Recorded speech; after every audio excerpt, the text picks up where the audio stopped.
This is JD Clapp. I'm a San Diego-based author of fiction and poetry, and this is The Written Scene.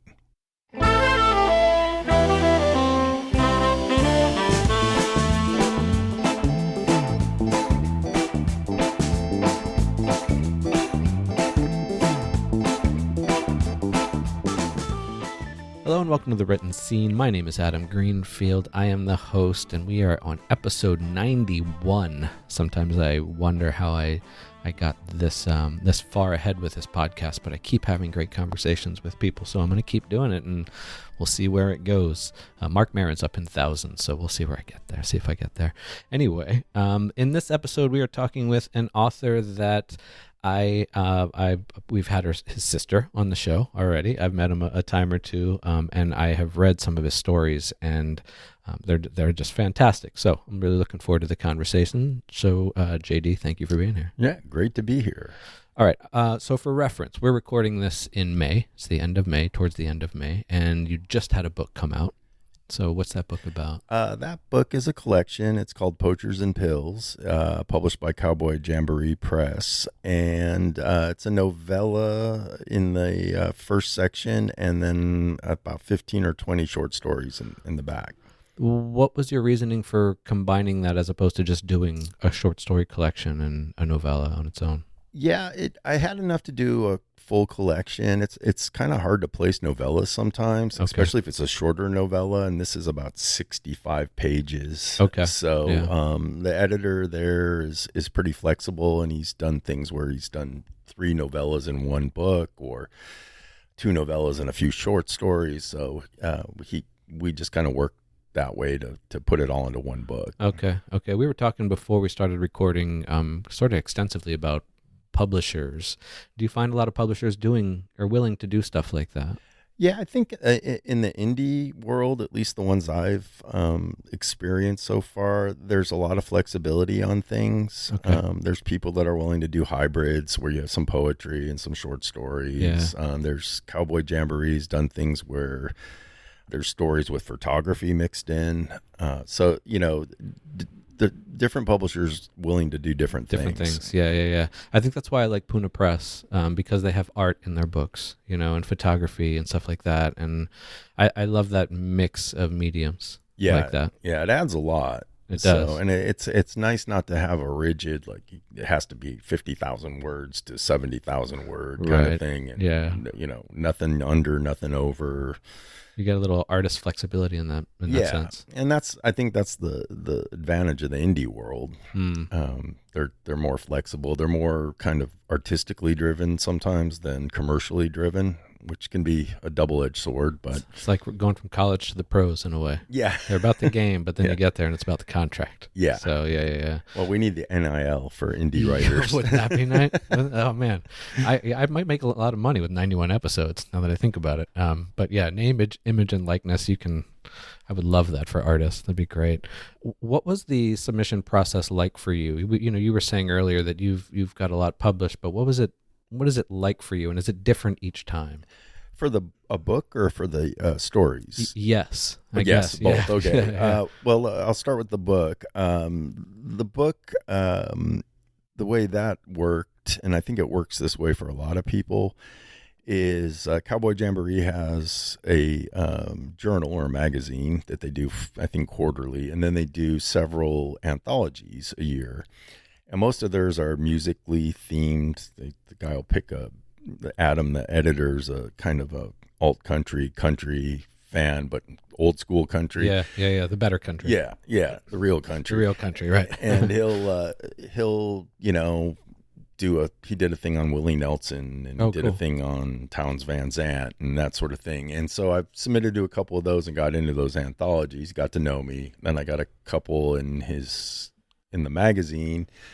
And once they have experience with you, occasionally it depends on the press. Some presses will put out a call twice a year, say, we'll read manuscript. An open submission or whatever. Yeah. And then other ones, you just kind of say, hey, I got enough for a book. You want to look at it? Yeah. And that's what I did with him. And it went that way. Okay.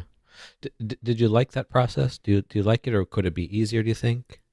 I liked it. I think when you do the open submission thing, they're looking for 2 or 3 titles sometimes, and you get 100 submissions, and you wonder, how the hell they're going to read all that and give everybody a, fair shake. Yeah. And 2 is whether, and I hate to say this, but whether it's baked where they already kind of know we want these 2, and then we got one really, so you got one kind of opening for everyone else. We just got to make it look like we wanted everybody, kind of a thing. Yeah.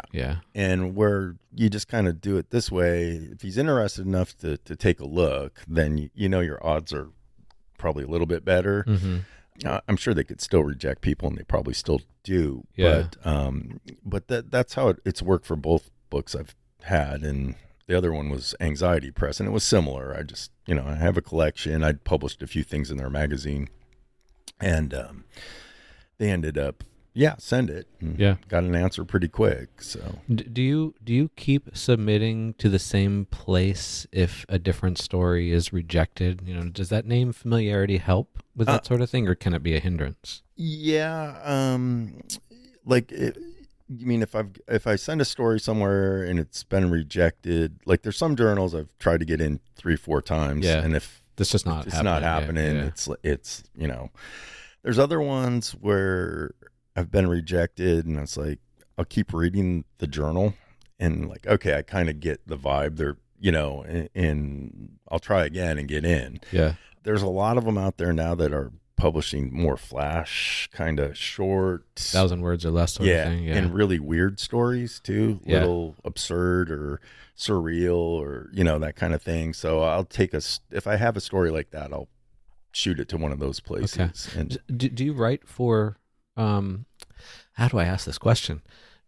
I was going to ask if you write the stories you want to write, or are you? Because that's probably not the right way to ask it. But are you writing based on what they're seeing or asking for, sort of thing? Occasionally. Yeah. So if there's a call and I think I can write something that I want to write, I'll do it. Yeah. Early on I would try to okay, there's a call on this, I should just see if I can write something, send it in. Yeah. And if you're not digging what you're writing, it doesn't work. Yeah. So I've just stopped that. And now a lot of times I'll write something, and if I don't know where to send it, I'll just sit on it for a little bit. For the right place to open up. Yeah. It's weird how that works, but you'll be looking, like new journal pops up, we're looking for this type of thing, or you read the first 2 issues of it and you're like, oh, this would fit in there. You send it and it gets in. I've been doing that. I'll see, we're looking for stories on family and tragedy, and I'm like, I think I got a story on that somewhere, and I'll pull my story out and just give it a once over maybe and send it in. After sometimes I don't, and this probably is terrible to admit, but sometimes I don't read what they are published. Right. Have published already, and I'll look at who they are, the types of stories, or how they describe themselves. I'll even look at their website presence, but sometimes I don't read what they've already published, and I know that's probably not the best way to do it, but they're calling for something, and I seem to fit. Yeah. I mean, I think you can do either way. Yeah. I found for the ones that have I've gotten into a couple that have like a 2%, 1% acceptance rate. Yeah. And those you really, I think, have to just nail their little window of what they want. Exactly, yeah. And that gets hard too, because I write a lot about addiction, homelessness, just kind of gritty fiction. Mm-hmm. And if they publish something similar in the last year, then your odds go down. Yeah. So they're looking for variety within their little window. So it's difficult. Yeah. This is a hard job. A lot of writers. Yeah. There are a lot of writers. Yeah. And I wonder if the pandemic sort of made more people writers in a way. I would imagine. I mean, that's about when I started. Yeah. So okay. I imagine there's quite a few. Yeah. Okay. All right. Well, let's go back, but we'll circle back around to the present. But I want to go back to when you were young and a kid. Were you, as I said earlier, we had Katie on here. Right. And I'm curious, were you guys reading the same things? Were you sharing books, or were you trying to keep your own separate from hers? And what were you reading? Well, we did in college. I think. In college. Yeah. Okay. Yeah. I think when we were young, probably not. Yeah. We were reading. We both went to Catholic school, so you read whatever they told you to read. Right. And And then I'd I was probably reading comic books and she was reading something else. Right. Yeah. And then in college, we started sharing books and read a lot of the things people read in college. But like she turned me on to Rock Spring Stories by, Richard Ford. There's a different things. She was an English major, so that helped. It helped. Yeah. My brother was a lawyer. I didn't get any of that. Yeah.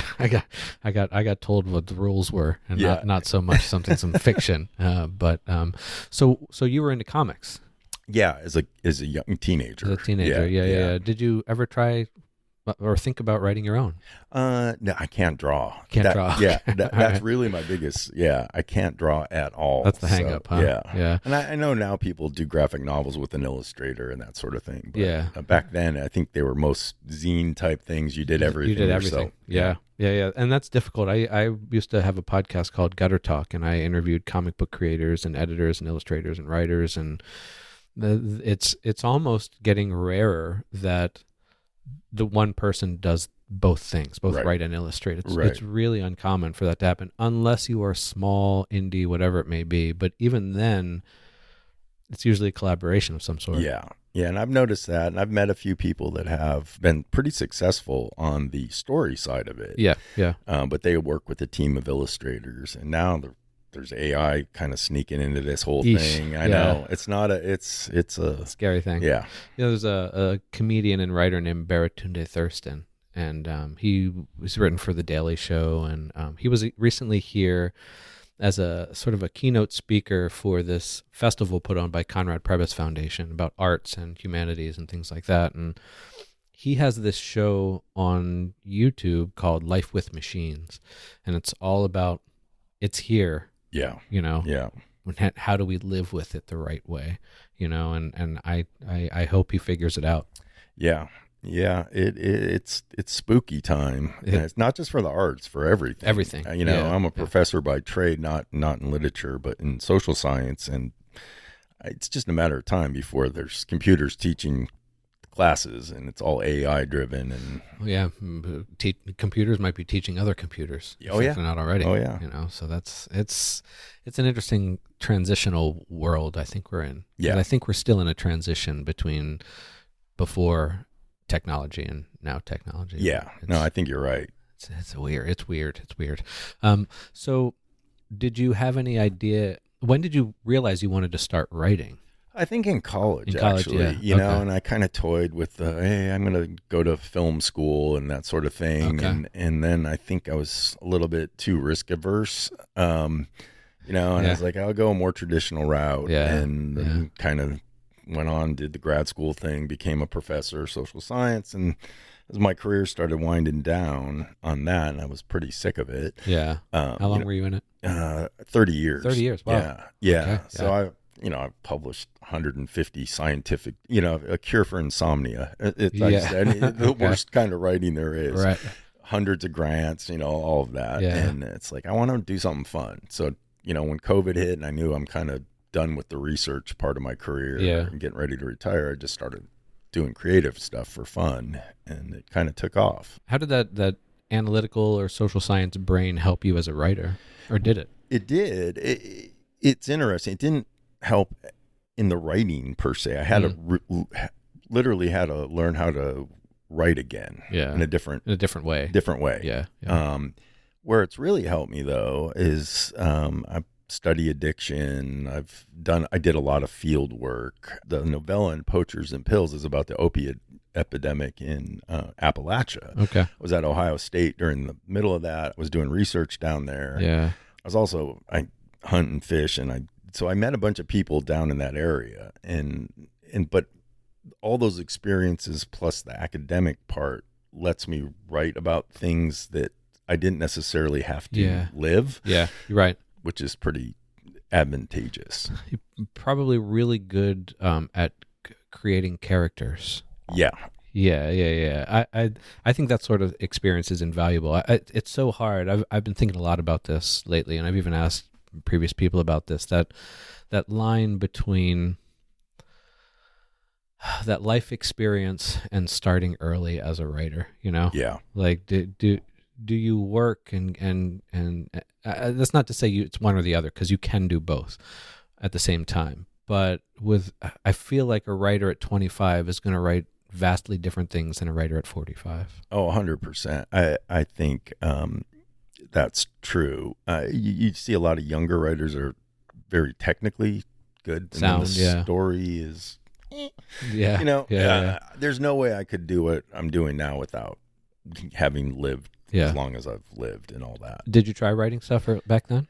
I did occasionally. Yeah. I published a few kind of like travel-y type stories, Okay. Usually about fishing trips or something. I got, the fishing magazine, a couple of those along the way. Yeah. But I didn't have the time. I didn't really know what I was doing. Mm-hmm.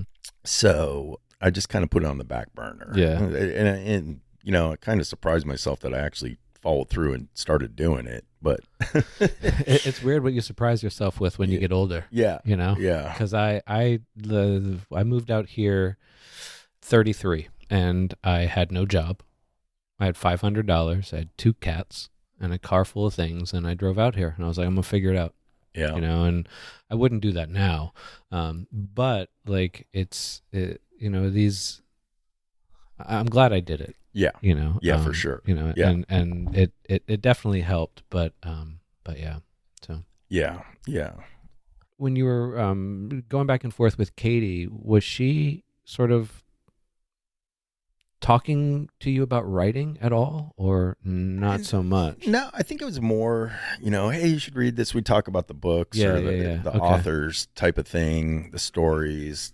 Same with film, or good TV or whatever. I think we both always said we wanted to be writers or write at some point, and it just kind of, she actually started before me with the vamp stuff. Yeah, and that was inspiring for me. I was like, have time now. Maybe I can fool around with this a little bit. Those are kind of fun. Yeah. That's a different kind of storytelling. It is.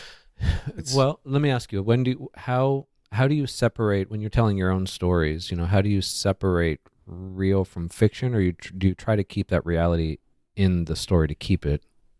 Yeah, that's a good question. I mean, a lot of the fiction I write's based on things I experienced or stories I've heard or people but then I take a lot of creative license. Okay. So much so that it's the thing that triggered it might be more of a universal, where no one's gonna necessarily know, oh, this is about me. Or, that kind of thing. And then I've written some creative nonfiction, which is that's just drawn right from my own stuff, from your work, even. Yeah. I've written a couple of those that that weren't the science part of it. The science part of it would be boring. Sure. But the actual how we got the data was actually something. There's a poet, Anthony Blacksher, or Ant Black, and he's a social scientist as well. And his poetry it will involve statistics and things like that. And you're like, oh, this is so powerful. I'm learning and just in being entertained at the same time. So I feel like if authors could do that, that'd be great. Yeah, I was surprised actually how much the social science helped in that kind of conceptualizing story. The other thing, like, I get like, oh, this is realistic. If you're trying to write dirty realism or the genre that I write a lot in, it's getting those details right. I couldn't do it except one, either if you're an addict and lived it, or you spent years studying it, watching it, being with people who experienced. Yeah. How did you feel about that book, A Million Little Pieces? Oh man, I read that a long time ago. Yeah. Because that one, that little tricky back end story to it. Didn't he? It was made. He said it was true. Yeah. But then in the end, he made it up. Yeah. To see what would happen, I guess. Yeah. It seemed real. Yeah. Yeah. You do get that. I think once I saw that happen, and it made me think that there's so much you can do with a story. You really can fool people. Oh yeah. With it, and in a way, there's a responsibility to at least tell a good story, and he did that. Yeah. If nothing else, Yeah. So, I think like with the Poachers and Pills story or novella, I also felt a responsibility to those people because I met them to get it right. And that's not necessarily being sympathetic to all of them because there's a lot of unsympathetic characters in there, but to show their reality in a way that lets people understand the context, which often explains the behavior, right? So it's got to be really hard to build empathy for someone who can be so troubled in a way. Yeah, I mean, it can be, but when you look at the bigger picture, and a lot of the folks that end up in these types of situations, addicts or homeless, or the cards are stacked against them right from the beginning, right? And so building that context into a story somehow, or kind of getting those points in, gives it a sense of reality, but it also kind of respects that it isn't just some moral failing, right? That it's a combination of a lot of things. Life's complicated and messy. It's very, very messy. Yeah. So have you ever written a romance? No. Well, yes, I've written a couple. Yeah. Okay. This is kind of funny. There's a new journal, or relatively new journal, called Micro Romance or Micromance. Oh, okay. And I know the editor. We became friends. We started writing at the same time, and so I just know her online. But she was always badgering me to send something in here. I'm like, I don't write romance, So right. she called it a grit romance or gritmance. Gritmance. Yeah, okay. And so she published it. So that's fun. Yeah, it was fun, but it was still kind of a dark romance. Yeah. So I'm taking this MFA for All class the last few months, and we had an author named Matt Bell. Was a great guy, very, very smart, really knowledgeable, and we were talking about meet cute stories, and I was like, ugh, meet cutes. I'm not going to write a meet cute. And then I'm looking at some of my old stories, and I was like, oh, I think I wrote one. Yeah, like I wrote a meet cute, didn't I? And I was like, well, okay. I guess I did it. You never know. Yeah. And I don't think there's anything wrong with it. I think we should try that. Yeah. But I'm not going to write an in-depth sci-fi novel. It's just not going to happen. Yeah. But I might try to add some elements in. So. Yeah, no, I agree. I have a sci-fi thing. It's not like traditional sci-fi. It's based on actual like astrophysics now, cool. which is stranger than fiction in a lot of ways. Yeah. But writing that's a bitch. Hard. It's so hard. The world building itself. Yeah. And so it's something I just tinker with and put it away but I've done the same. I've written a couple horror-y type things, and it was just fun to write. But it's not going to go anywhere with it, you think? I've published them, but I don't think I'll ever do anything else. Got it. Yeah, I might if the idea strikes. Yeah. But it's not something I'm going to pursue. Okay. Yeah, so I can understand that. I was working on a novel a while back that involved somebody learning how to fly a space shuttle, and I even have the book down here. It's a space shuttle manual. And I just started reading it, and I'm like, "Why? What am I doing? I'm doing research on a space shuttle. Like, why am I not writing the story?" Yeah, there you go. Yeah. So we can get trapped in that sort of thing if it's not our typical story, I guess. Yeah. It does require research, and then it requires the horror thing I wrote. I got interested. I collect books as a side, just kind of natural thing for a writer, too. Right? Yeah. I'm trying not to, but I'm not. Yeah, I've thinned them out quite a bit. Yeah. But I got it. I went down this rabbit hole of kind of rare books in that world, and I read something about books that were bound in human skin. And there's been a long tradition of this. Yeah. And there's actually a term, and I can't remember what the term is. So I thought that would be a great horror book. Yeah. So I wrote, that was kind of the hook in that story. I mean, if something piques our interest, a specific subject or whatever it may be, I don't think there's any reason to not follow it. Yeah. To see where it goes. Yeah, it's fun. Yeah. And what's going to happen if you write halfway and be like, I don't like this anymore? Set it aside. Yeah. Do you keep your old stuff, or do you get rid of it? I do. Yeah. And I learned, this is another thing I kind of learned in the science world. I used to call it academic shepherd's pie. Oh. You just, you have kind of these ideas for studies and things that, and a lot of it ends up in the garbage can, but every once in a while you'll be like, I know I started something on this. And so I do the same thing. Do you How often do you go back on purpose to look for those things? Um, Usually if I'm like kind of in a writer's blocky type thing Yeah. or just in a rut or I'm sick of what I'm What you're working working on? on, Yeah. I keep kind of a journal of just for writing. Yeah. And it's half ideas, starts to things, starts to poems, and then tracks the businessy end of it. Send Okay. this here, send it here, that kind of thing. Yeah. And then I have a separate notebook that just has a bunch of ideas. And then the back of the journal, I keep snippets of dialogue, Okay. sentences and things. Yeah. And I'll Some of those could just trigger a whole story itself. 100%. Yeah. And just kind of keep looking back maybe once or twice a month, Okay. go through it, and I'll Yeah. add to it. And when I add to it, I'll look through it. And Do you write every day? Do you try to write? I try to write at least 5 days a week. Okay. So Okay. sometimes 6, sometimes like last summer I wrote a novel I wrote every day. Yeah. Yeah. Because I found that even if you took a day off, you paid for it.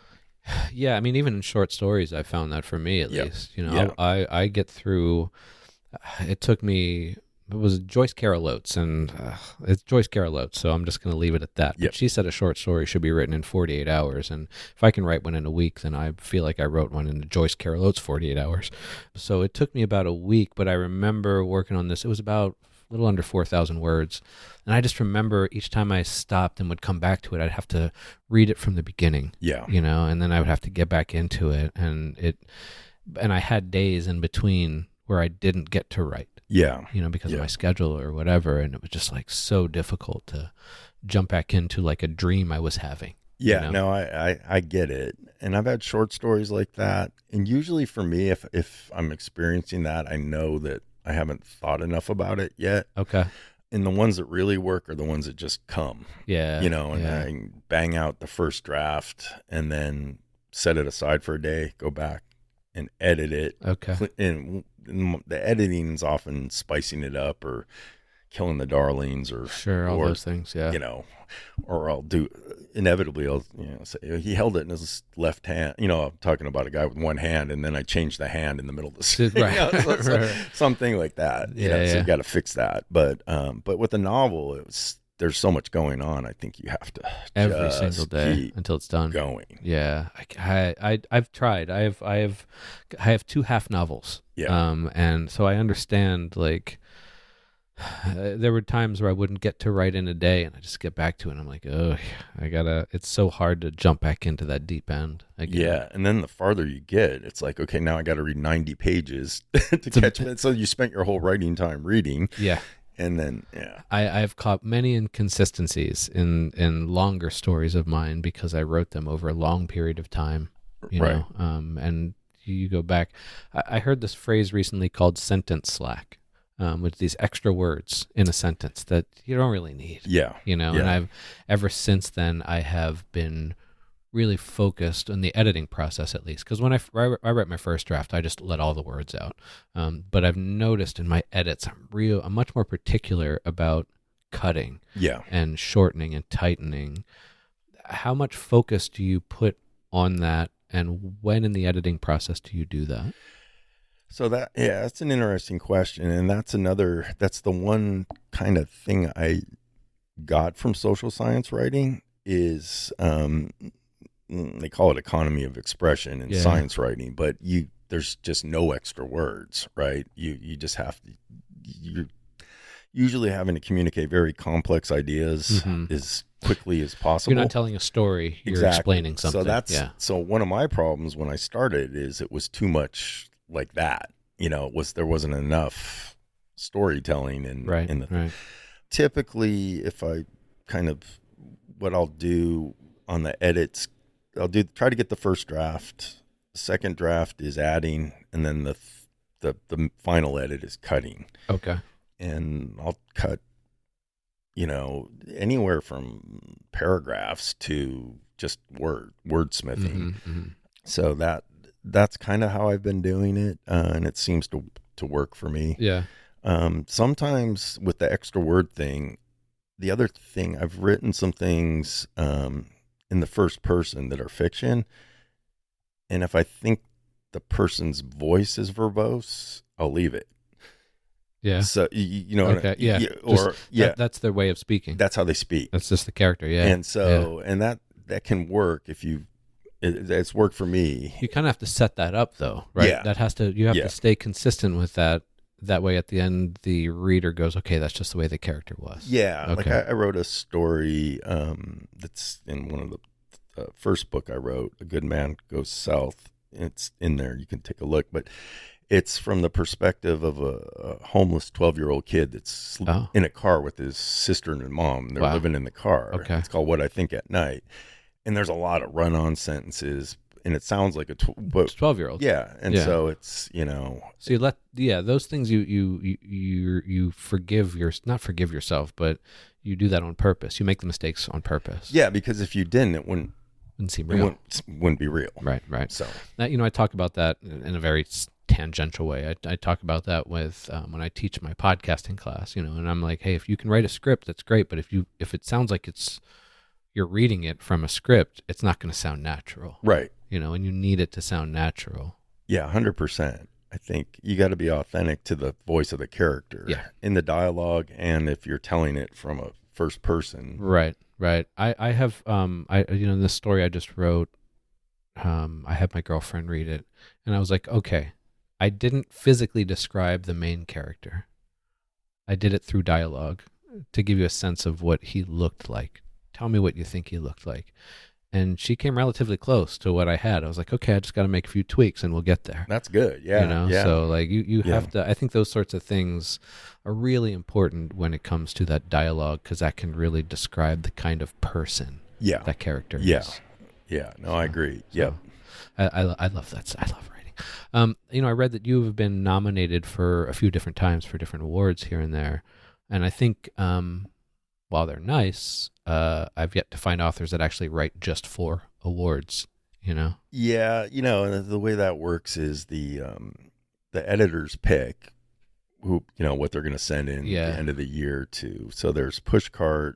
I think I've been nominated 2 or 3 for those, and I think one was and they do poetry, fiction, nonfiction, and I think it was a nonfiction and poetry that got nominated.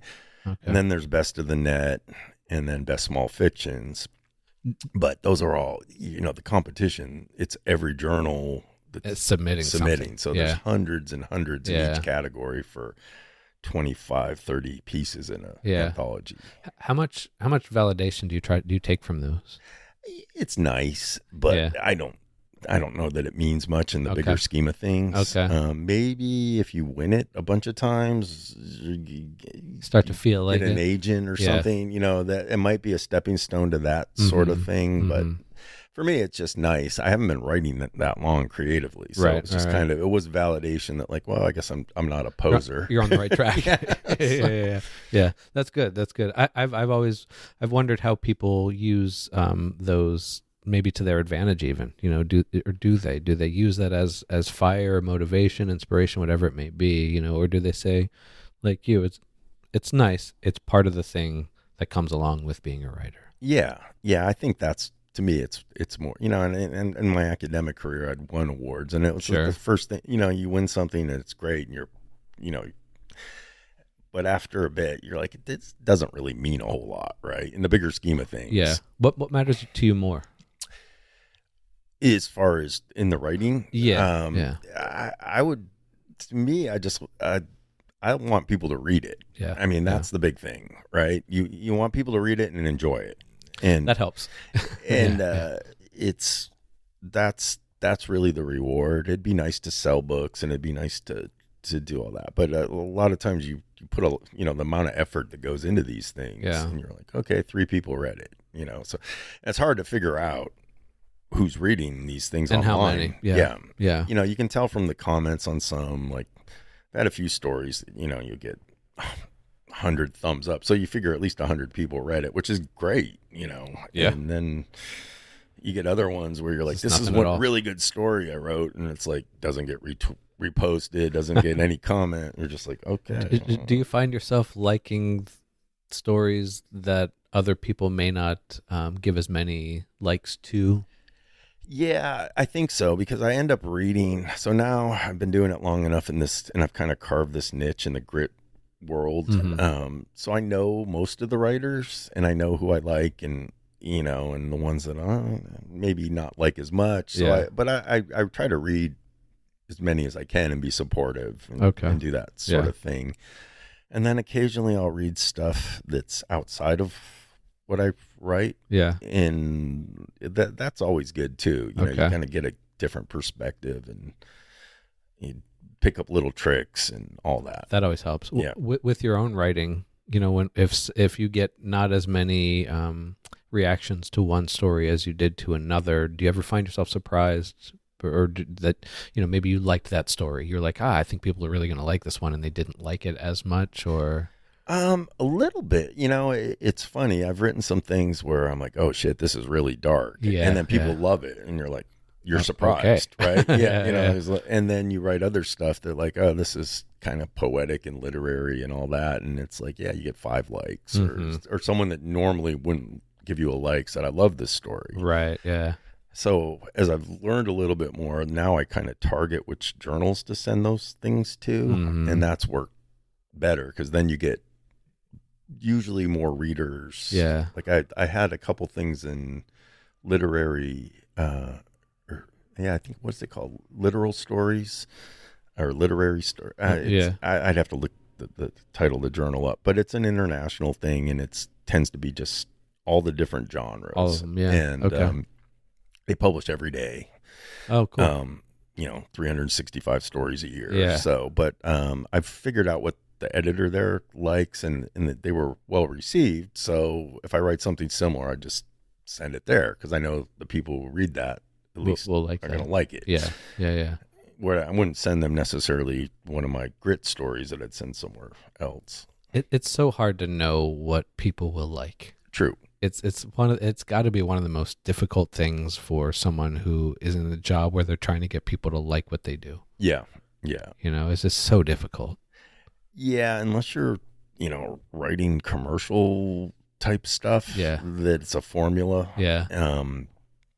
Like in Barnes and Noble. I mean, if Right, if If that's what you want. yeah, if you went through all the shelves, there'd probably be 10% of the books in there you'd like. Yeah. Yeah. Yeah. So, and it's probably like that for everyone. So, Is there anything about the writing industry that sort of frustrates you?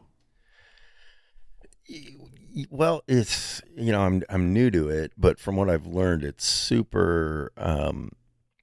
It's like if you're not writing specific stuff, you're never going to break into the big 5 publishers. You're not Yeah. going to get an agent. Yeah. I don't know how much of some of this is true. You hear from other You writers. hear it. Yeah. But, when you look at the statistics, and I think it's like 99% of all books published by the big 5 lose money. The average novel published by the big 5 sells like 2,000 copies. You can see why they treat it like a business, right? Right, So yeah. if you're not writing in that kind of format, or there's something that's gonna click, I can see why. Then on the indie world, the frustrating thing where you got more creative license and there's more outlets that are niche, Mm-hmm. it's how do you sell it? The marketing, the distribution, Yeah, getting people to read it and all that. So it's that sort of thing. It's hard either way, it seems. It is. Yeah. Yeah. Well, I don't know. I don't know if it's always been like this. In a way, I guess because of my own experience with publishing, in a way, and that's being mostly in the technological age. I'm wondering if before we had all this, if it was the same way. Was it that much of a struggle, or how Yeah. did people do it? Yeah, it's a great question. I mean, can you imagine back before word processors, you're sending in a typed manuscript? Typed somewhere? manuscript. The fourth draft of a novel must have been so difficult to type out. Oh, yeah. Yeah. And then having to find some way to copy it or carbon paper it and all that. So, Yeah, I that's why I hate to complain about writing right now. Yeah. Because it couldn't have been any easier before. no, I don't think so. And the other thing is the number of outlets is probably exponential now, Yeah, right? yeah, Anybody, yeah. I mean, well, we wouldn't have a podcast 25 years ago, right? Exactly, yeah, Now anyone yeah. can have a radio show. Yep. And anyone can produce a book or a magazine or whatever they want. For better or worse. Film, all of it. Mhm. Yeah.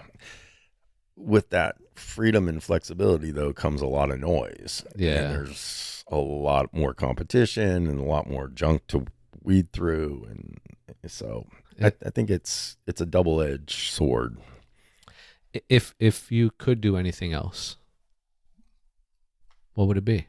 Oh, beyond writing? Yeah. Well, so I'd probably do a documentary. Yeah. Yeah, I always liked film Okay. and the idea of film. Yeah. Just now it's so... I think you could do documentary fairly cheaply still. Okay. With a small crew and some basic equipment. With these phones these days, you probably just make one with a phone. Yeah. I'm sure you can, and there are probably some good ones out there If they haven't been made already. Yeah, and but big film is a whole different animal. Yeah, yeah. Just kind of crazy. It feels like the arts, just in general, to get to that level.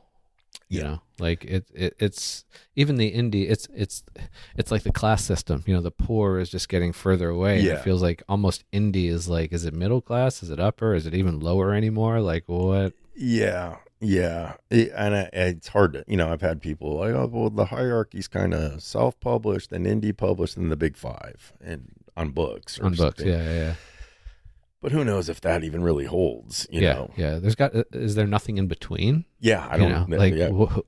There's got to be stuff, because when I'm researching publications online, there's just tons of them, and there's so many little tiny markets of different publishers. Yeah. And even that's like, so it in a way it feels both easier and more difficult. Yeah, I'd say that's probably right. I think it's easier to do and harder to sell, market, and get eyes on it. That's what scares me the most, I think. Yeah. I'm not as scared about getting the book published as I am about marketing and what comes after. Yeah, and I have a buddy in the indie world, and he's been out, he did the book tour, did the whole thing. He's been successful, but he probably spent more money on the marketing than he's going to make on the book. Yeah. And then, having a couple out and just, okay, I'm going to have to market this myself because these indie publishers can only do so much. Right. I'm looking and, well, do a video, do a TikTok thing, do there's all these different things. I don't know that there's a formula that actually works.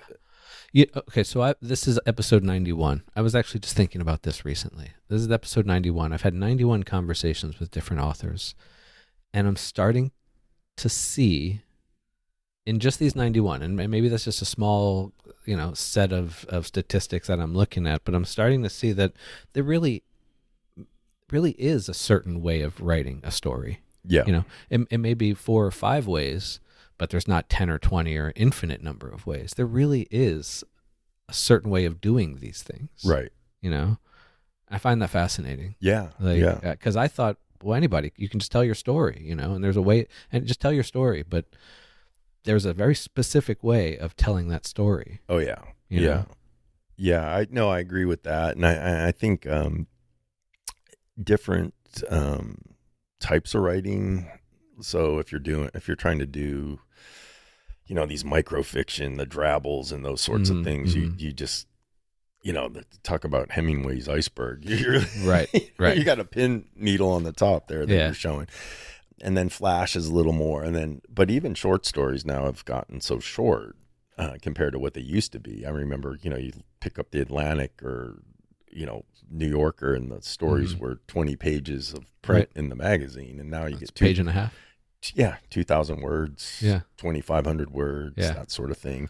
So you have to, you're to your point, you have to follow the kind of way of telling that story, or it's never gonna make it. It's not gonna happen. Yeah. And as the word counts shrink, that gets even more difficult. Oh yeah. My stories, the first stories that I started writing years ago, 10,000 words. Yeah. Those are my short stories. Yeah. They might be a novella at some point, but that's, that's where I was at. But now, like, I've noticed that if it's like 3, 4, 5,000 words, not many people are looking for anything over that. No. I just got published one that was, I think, 4,500 words. Yeah. And the journal I got it in basically has one slot each issue for a long short. Yeah. And that's the long short. Yeah, that's the long short. Wow. So it's hard. It is. Yeah. And it's not easy to tell a story in 2,000 or 3,000 words. No. It's very difficult. Yeah. And it's it's like the market is so big that it's just shrinking. Yeah. You Yeah. know? Well, I think part of that comes along with everyone's attention span these days. You know, when people, it's something like the same thing as a worm. I mean, literally, there's scientists that like the human attention span has shrunk so much. There's worms that have more attention span. That doesn't surprise me. And I think when you consider that, people reading something long, it's not there. You're asking for their time, for their time, and that's a big ask for some people. Yeah, and that's fair. Yeah, it's fair. And you're competing with everything else. Exactly. Social media, Netflix. I got into the weeds of statistics on podcasts while I was working on classes a few years ago, and I learned a whole bunch about the average human's attention span when it comes to consuming a podcast. Just that on its own, people a majority of people listen to podcasts when they're at home. Yeah. So that means you've got to compete with family, responsibilities, jobs, television. Yeah. Like everything. At least if they're driving, it's the road, right, and whatever. But no, there's everything else. There's so much competition out there for artists. Yeah, and that's not even art. Yeah. It's tough. It's tough. It is. It's worth it. Yeah, for sure. So far. Yeah, but it's tough. It's tough. Do you What determines if something? This might be a weird question. What determines if something is a poem or a story? That's a good question. I've had ideas before that I think are a story, and they end up a poem. Yeah, which I don't know if that explains much, but like I'll have an outline, I'll have a vision of something, I'll have a snippet of dialogue, or maybe I could build a story around it. Yeah, but it's more compelling as a poem. Okay. And I've done some where I've written a poem and then I've turned it into a story later. So, it just kind of, it became a way. I never consider myself a poet. Yeah. I literally never studied poetry ever. So it kind of cracks me up that I've got poetry published. Poetry published and a chapbook of poetry and nominated for award. It's just like, I'm just winging it. Yeah. But it was useful for me because it became a catch-all for when I'd get stuck with something that was like, I don't want to just stick it in the back of that notebook and come back to it because I might never come back to it. So I'll try to write a poem, and it's worked. It works. Yeah. So you see something. Do you try to write?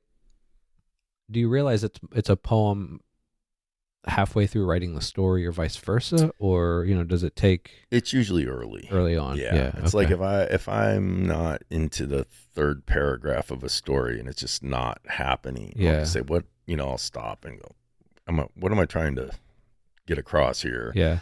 And then sometimes it'll be like, okay, this is probably a poem. And then I'll just start playing with language a little bit and the idea, and usually that ends up a poem. Yeah. Do you try to keep some things as they are? Like, for example, I just recently wrote this 170 word microfiction thing. And I'm like, I bet if I played around with the words, I could turn this into a poem. Like the line spacing. Right.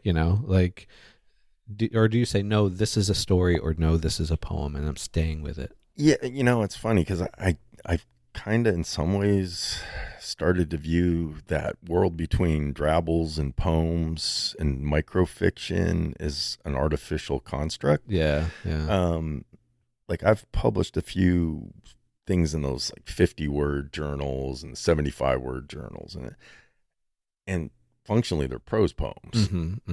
So that whole prose poem thing kind of changed, the traditional kind of poetry format. Right. I don't know when it came in. I mean, you'd know better than me, I'm but winging it too. yeah, but so I don't really think about it Yeah. that way Yeah. sometimes, and I'll send stuff in. You really don't have to think about it till you're sending it out, Right. and then what category do you Right. put it in. And that's that's also an eye opener. Yeah, Is like, oh, am I even in the right category? yeah. So And there's, like with the creative nonfiction, and then the distinction between that and metafiction, and it's just like, the more I thought of it, it's like I'm done with academia. I don't want to worry too much about it. I don't need the lines or divisions anymore. Yeah. I just want to write. So I think it's going to be this. It's close enough. It's based on my own experience, Right, even though right. maybe the dates are wonky. It's not a history paper, right? Right, So it's like, it's a better story if I flip these dates or the sequence of things. Okay.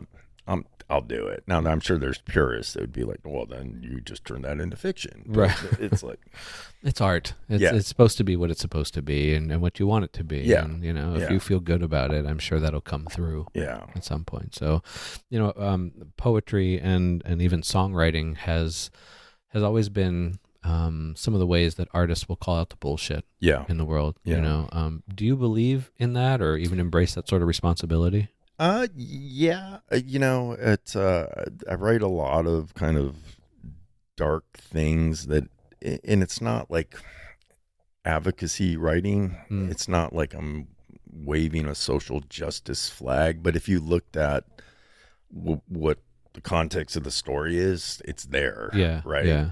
I don't know if that makes sense. Yeah, But, totally. and I think, as we were discussing earlier, it might have been before we started, you can present something in a realistic way that isn't overly sympathetic or kind of like making excuses for people that behave badly. Mm-hmm. But at the same time, they didn't get there in a vacuum. It's not necessarily always some moral failing. Right. And so I try to keep that balance. Keep that in there. Yeah.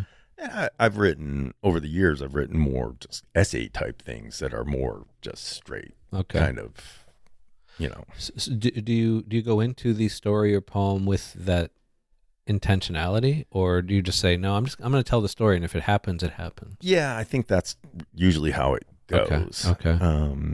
I've always been someone that especially with my scientific background, that has been interested in context, and how context, environment drives things, and so that comes across in a lot of my stories. Okay. But if you look at, like, if you're writing about a small town, right? And I've written, spent a lot of time in Ohio. A lot of small towns out there. Yeah, yeah, and you see how it's like that Pearl Jam lyric, "A small town predicts their fate." It really does. Yeah. And so you see that, and if the factory's gone, and there's been brain drain, and if you work that into a story, even if the characters are behaving badly, or it's kind of a fucked up story, I don't know, sorry, it's beat me out. I'll leave it in there. Okay, even if if that's the case, you start to understand. Yeah, it's like, okay, this is not, a lot of these people kind of got dealt a shitty hand. So started off from a bad spot. Yeah, they got worse. Yeah. That's I find that to be some of my favorite characters when I find out about their backstory like that. Like if they're a villain or an antagonist, and you're like, oh, I hate this character, and then you find out a little bit about them, and you're like, I hate him a little less. Yeah. Like I understand him a little more. I don't agree with it, but I get it. Yeah, and I think that makes complex characters, right? Yeah, and that's you want that, even on both sides. Both sides, right? You don't want some protagonist that is like an angel all the time, is right. doing good. It's not interesting, right? And it's not real. Interesting how Goofus and Gallant was so popular in highlights. Yeah, but that's not real life. Yeah, they're both. There's one person. It's Goofus and Gallant. There's one person. But I've tried making sometimes my main characters are how do I put it? they are struggling, and they come off as just really bad people. Yeah. But I want you to have empathy for them. I want the reader to have empathy. So I try to build in like an understanding of why they're behaving this way. And I think that is such a that plays into not just, as you said, the complexity of character, but just it tells a better and more realistic story. Yeah. Yeah. It emotionally resonates with people. Yeah, for sure. Yeah. And you can, I don't know. I've read some things where you can tell the author is trying to drive an agenda. Yeah. And it kind of screws up the story, in my opinion. Yeah. It's better for them to come to it through the character. I recently, the story I finished, it involves domestic violence, and I had a line in there at the end of the paragraph, and it was just an overall like human or the society comment, and I was like, cut that. Yeah. Don't need that. Yeah, like, they'll get there. Yeah. That's not for me to say. It's my own. I'm injecting the artist's opinion in fiction, right? And I can't do that. Right. Yeah. That was. I caught that. I'm glad I did, because I think a younger me would not have caught that. Yeah, same. 100%. Yeah. 100%. Why do you write on a personal level? That's a good question. I think I've never had a creative outlet. Yeah. Like I like music. I see guitars hanging on the wall. Yeah. Can't play shit. Okay. Can't sing. So and I guess that limited me to photography, film, or writing. And writing just happened to be, I think, the thing the other one. Yeah. Had the most. Could have been worse outlets. Yes. Yeah. And I enjoy it. Even when I was writing boring science, I didn't mind the writing part. At least you were writing. Yeah. Using your brain in that aspect. Yeah. Yeah. Okay. Yeah. I mean, I'm probably over those 30 years wrote millions of words. Yeah, Most of them, like I said, not very pretty. No creative. Yeah. Nothing creative there. Right. So I enjoy it. Creative outlet. I do think too, sometimes it's a way to kind of keep your mind sharp. Yeah. Not getting any younger. I'm 61. I'm not too far behind. Yeah, and I'm just thinking, it's reading is one thing, but it's still fairly passive. Mm-hmm. I think the actual writing requires a lot more stopping, thinking through things, and so that's part of it as well. Do you feel it when you don't write, physically or mentally? Yeah, I miss it if I'm off too long. Yeah. Like I taught a lot this last semester, and I took on an administrative thing, and it just like really screwed up my routine. Mm-hmm. And not only did I miss it, but it made it that much harder to write when I had time, because I had all these other things on my mind, and it was, I didn't feel like I had a block of time where I can to your point, about the 48 hours to finish a story. Yeah. It's like, well, I know I'm not going to get back to this for 6 days because of all this other stuff. So then you're like, why even start it? I'll read or do something else. Yeah. But so I'm kind of into summer now. I'm looking forward to getting back into the routine. Yeah. I get real cranky. Yeah. Like I'm hangry. Yeah. I get it.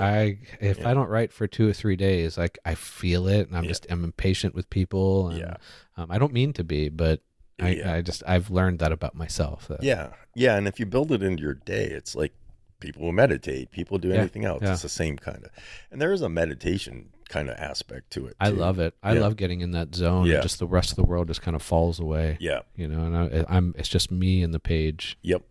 Yeah, I get it. Totally get it. It's a great zone to be in. Let's go ahead and wrap up. Okay. We'll ask the final question that I always ask everybody. I don't know if you've prepared an answer for it already, but if there was one movie or song or story or poem or anything creative you wish you wrote, what would it be? Ooh, I'd say Bruce Springsteen's Nebraska album. The whole album? Yeah. The whole album. Why that one? It just it's kind of gritlit in an album. Okay. Him, a guitar, a 4-track, a motel somewhere. Is that 90s? Yeah. 90s? And okay. Harmonica, very just stripped down. Yeah. And every single song is a little mini novel. Yeah.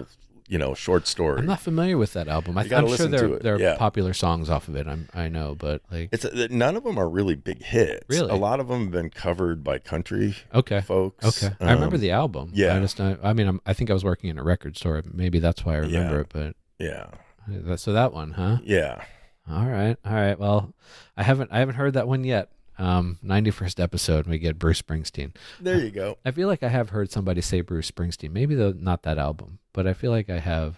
I could have picked a literary one. I was going to throw you an oddball. Hey, I had somebody say the Bible once. So I've had all kinds. I've had Hey Jude. I've had all kinds of poets and authors and all kinds of things. So, I think it's a fun question to ask because it really kind of gets to the heart of what inspires writers. Yeah. It's like, I wish I wrote that. It's like, oh, okay, well, now I know that kind of feel you have for your writing. Yeah. So I don't know, but Bruce Springsteen, the Nebraska album, huh? Yes. You ever been to Nebraska? Yes. Yeah? Yeah. Okay. All right. I lived next to it for 8 years. Yeah. I've been there a couple times. Yeah. You said Ohio. You were in Ohio. Yeah. I was at Ohio State twice. Twice. For grad school, and then I was a professor there for... the Ohio State. The Ohio State. Yes, thank you. Yeah, and I want to clarify in case there are any... I spent time in Iowa. Okay. So I didn't go to University of Iowa, so there's no rivalry there, but I went to Iowa State. I remember, the Ohio. The Ohio State. Yeah, you better they take say it very seriously. They very much do. Yes. I think Miami has a very similar thing. Yes. They're very sure about that. So, well, JD, I appreciate this. Thank you. For doing Thanks for having me. I enjoyed it.